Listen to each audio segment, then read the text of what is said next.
Olá! O tema da nossa conversa hoje é sobre o currículo do ensino médio, os sujeitos e o desafio da formação humana integral, um dos assuntos do Pacto Nacional para o Fortalecimento do Ensino Médio.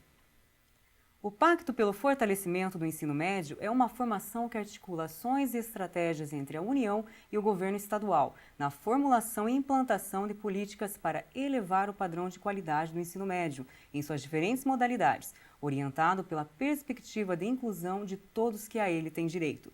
No que diz respeito à discussão sobre o currículo do ensino médio, os sujeitos e o desafio da formação humana integral, as diretrizes curriculares nacionais para o ensino médio propõem que toda atividade curricular do ensino médio se organize a partir de um eixo comum: trabalho, ciência, tecnologia e cultura, e que se integre a partir desse eixo a totalidade dos componentes curriculares.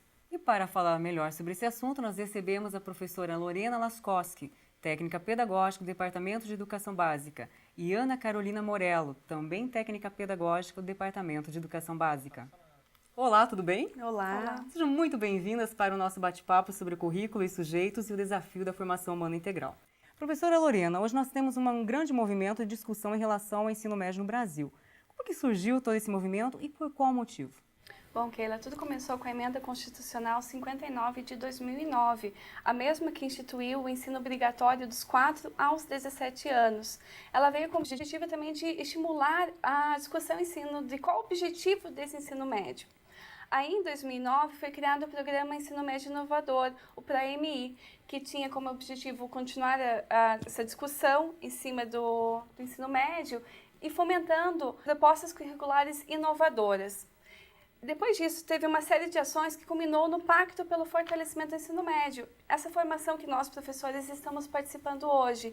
É importante ressaltar que nesse processo foi instituído o Parecer 05 de 2011 do Conselho Nacional de Educação e a Resolução 02 de 2012, a qual criou as Diretrizes Curriculares Nacionais do Ensino Médio. Aproveitando que você acabou de citar as diretrizes curriculares nacionais para o ensino médio, o que são essas diretrizes e qual a função desse documento no contexto escolar? Então, Keila, é um documento que aponta elementos para reflexão sobre o contexto, sobre finalidades, sobre dificuldades do ensino médio, que é a nossa etapa final, obrigatória da educação básica. É importante que quando a gente ler o documento, as diretrizes, leia também o Parecer 05 de 2011, pois nesse documento criado pelo Conselho Nacional de Educação, ele tem elementos que são melhores definidos, são definidos com mais aprofundamento. Então, a gente tem que sempre ler os dois documentos juntos. É que, na verdade, assim, na Resolução 02 de 2012, eu tenho apenas os tópicos principais para fazer a instituição da legislação. Já no Parecer 5 de 2011, eu tenho uma descrição dos conceitos que são utilizados, do que significa cada princípio. Então, é importante realmente não só conhecer a resolução, mas também estudar e conhecer, se aprofundar, enfim, sobre as questões que fazem parte e que deram origem, então, a essa resolução, que foi o Parecer 5 de 2011. A partir desses apontamentos que vocês acabaram de fazer, qual seria a proposta das diretrizes curriculares nacionais para o ensino médio no que se refere à organização do currículo? Então, a diretriz, ela pensa para a formação integral humana. Ela trabalha em cima de dois eixos. O trabalho como princípio educativo e a pesquisa como princípio pedagógico. Aí, ela trabalha com 4 dimensões também no inciso 8º. Ciência, cultura, tecnologia e trabalho. Essas 4 dimensões, elas não podem ser trabalhadas fragmentadas, elas precisam trabalhar ser interrelacionadas. O que significa cada uma dessas dimensões? Então, na verdade, o trabalho, ele não pode ser entendido de forma pequena, nem literalmente, porque ele é muito maior. Na verdade, ele está relacionado a toda a prática e ação humana. Então, desde o pensamento, desde o esforço, e a própria questão laboral mesmo, que fazem parte de construção do processo histórico do homem. Então, o trabalho, nesse sentido mais amplo, nesse sentido mais ontológico. Com relação à ciência, ele vem justamente relacionado porque é a ação do homem que faz com que ele necessite de determinadas coisas e ele vai buscar por meio da ciência. Então, a ciência é justamente esse processo de construção, de pesquisa, de elaboração, para que depois ele chegue nos instrumentos que é a questão da tecnologia, né? Lorena. E aí a questão da cultura vem só complementar, porque a cultura daí já envolve tanto a questão relacionada aos valores, aos Éticos, costumes, políticos. aos hábitos, exatamente. Que vão conduzir, que vão nortear a sociedade. Então, um está realmente relacionado ao outro. É bem relevante o que vocês acabaram de colocar, porque hoje os jovens demandam uma escola que faça sentido para a sua vida, que contribua para a compreensão da realidade. Eles reivindicam que o que se ensina na escola tenha relação com o seu cotidiano.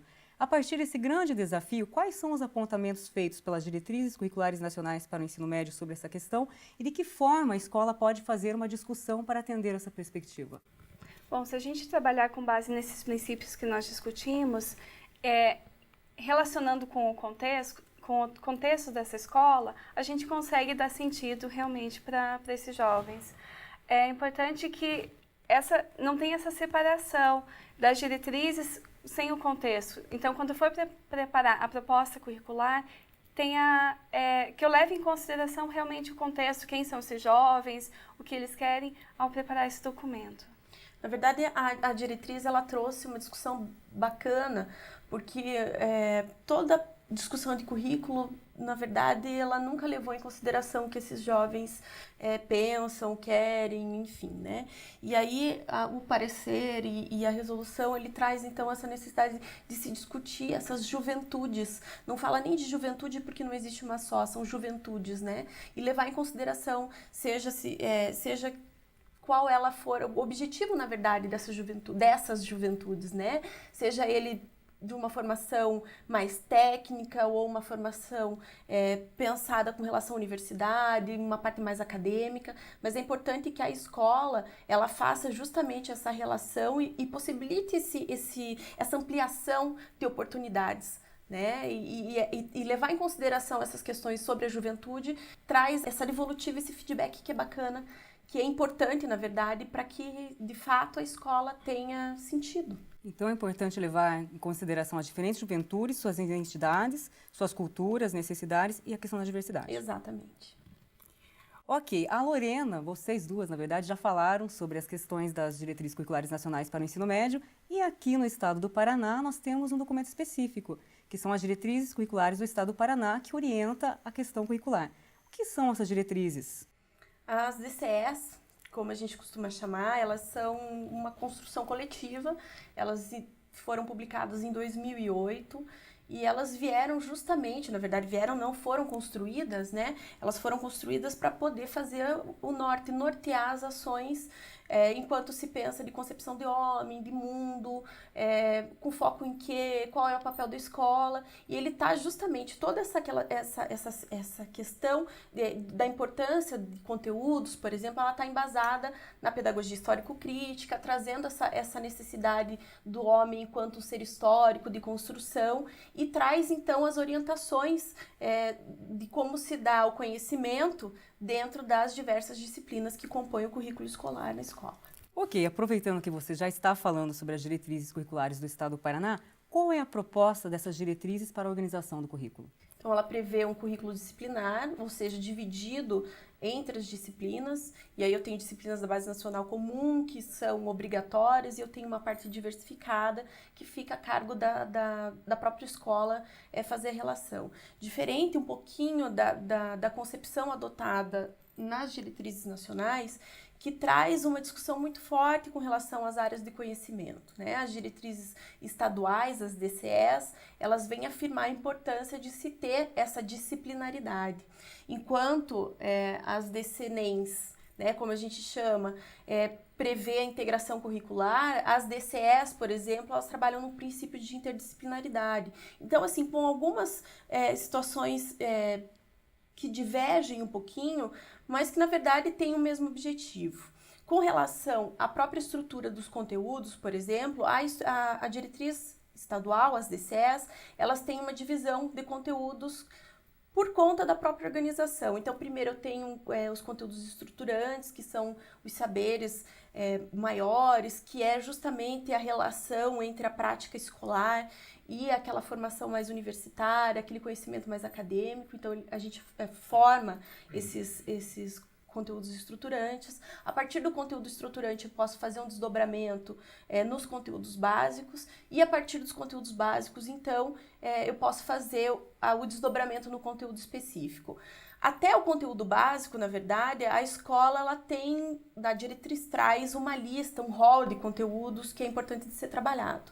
Mas é justamente na reflexão e no esforço de desdobramento entre o conteúdo básico e o conteúdo específico que a escola pode trazer o contexto e pode discutir as questões com relação aos desafios educacionais contemporâneos, a questões de juventude, de cultura e de outras questões de violência, drogadição, enfim, que são importantes de serem abordadas sempre a partir do conteúdo. Ok.